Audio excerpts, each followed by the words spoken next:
Bonjour, une petite vidéo pour expliquer les accords, ou tout du moins les premiers accords, la première approche. C'est généralement les accords ouverts, ça veut dire que ça nous évite de faire des barrés. Les barrés, c'est utiliser le premier doigt ou le troisième doigt pour remplacer en fait le sillet, ce qui est assez compliqué les premiers temps, quoi. Les accords ouverts, ils vont se jouer en bas ici, et on va utiliser énormément les cordes à vide. Voilà. La première approche, sur votre feuille, donc on va avoir 8 exemples. Le plus simple, ça va être le mi mineur. Mi mineur, en fait, on va utiliser que notre deuxième et troisième doigt. Si on lit le schéma, le deuxième doigt est donc à la deuxième case, cinquième corde, ça veut dire la corde de La, celle-ci. Voilà, je le positionne. Généralement, le mieux pour éviter de trop forcer et que ça sonne mieux, c'est donc de faire pression, bien sûr, et de se rapprocher le plus possible de la frette, ici. Et je vais mettre le troisième doigt, en dessous, voilà, exactement ce qu'ils indiquent sur le schéma. Après, vous voyez que devant les cordes à vide, on a des zéros, ça veut dire que l'on va les faire sonner. Pour entendre un accord, pour entendre s'il sonne bien, on va faire un arpège, ça veut dire les cordes, les notes, les unes après les autres. Mi grave.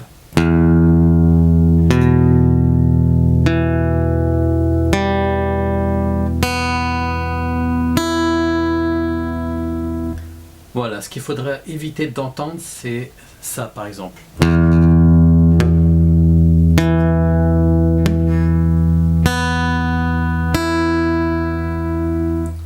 Vous voyez là, si ça bloquait, ça veut dire que mes doigts étaient mal placés. Donc, et en plus, j'avais une mauvaise pression. Donc il faut bien appuyer, il faut toujours bien appuyer. Et ensuite, il faut relever les doigts un petit peu comme si l'on avait un petit pont. Pour éviter que les cordes de à vide ne frottent contre les doigts. Style ça. Hop là, et là c'est dégagé. Et donc une fois que j'ai joué l'arpège, j'ai plus qu'à plaquer l'accord. Voilà mi mineur. On va passer au mi majeur, tout simplement parce que je vais juste rajouter ce premier doigt ici sur la quatrième corde, non, sur la troisième corde, pardon, première case, ici.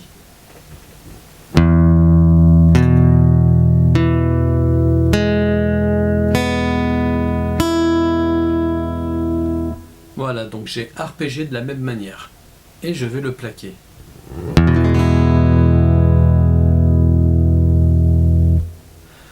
Nous allons passer ensuite au La mineur. Alors le La mineur, il va utiliser 3 doigts. Le premier doigt, le deuxième, le troisième doigt. Voilà. Et on va le jouer à partir de la corde de La, donc de la cinquième corde, ici.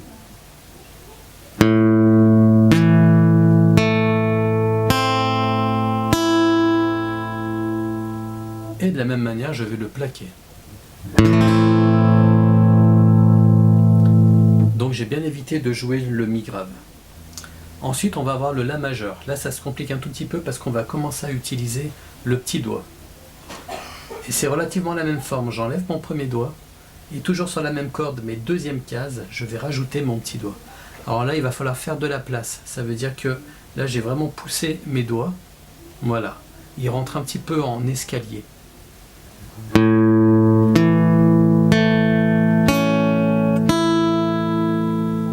Et le tout plaqué. Je vais passer ensuite à Ré majeur. Ré majeur ainsi que Ré mineur va être joué vraiment sur les 4 premières cordes. La fondamentale c'est Ré, ici. Et là donc j'ai mon premier doigt, deuxième et troisième doigt. Voilà, comme ceci. Je vais arpéger.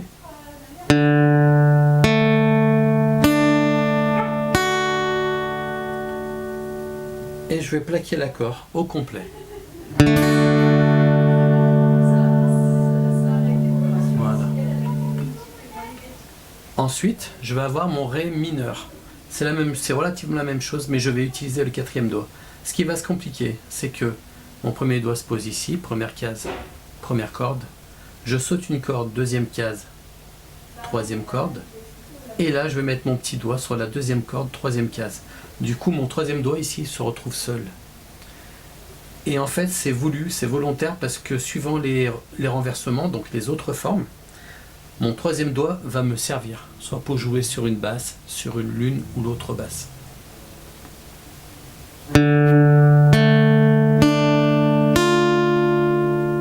Voilà, plaqué.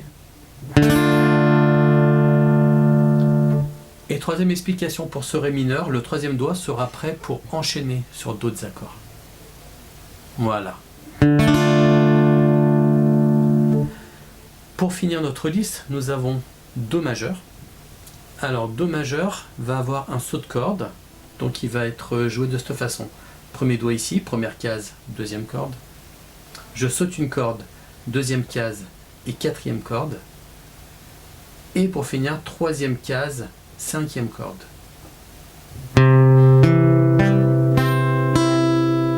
vais vous le faire un petit peu mieux que ça quand même. Voilà, plaqué. Et j'ai gardé le meilleur pour la fin, qui est donc Sol majeur. Plus difficile celui-ci parce que mon quatrième doigt va se retrouver vraiment seul et écarté. Là sur les basses, pas vraiment de problème. Deuxième doigt sur la cinquième corde, deuxième case. Troisième doigt sur la sixième corde, troisième case. Et le petit doigt que je vais amener, hop là, tout en bas, sur la troisième case, ici.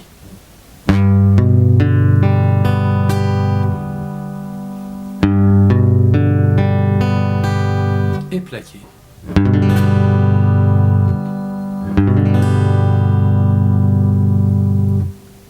Voilà, donc ces accords au fur et à mesure, alors déjà on va en voir d'autres, on va voir les accords de septième, mais on va apprendre au fur et à mesure à les enchaîner. Merci beaucoup.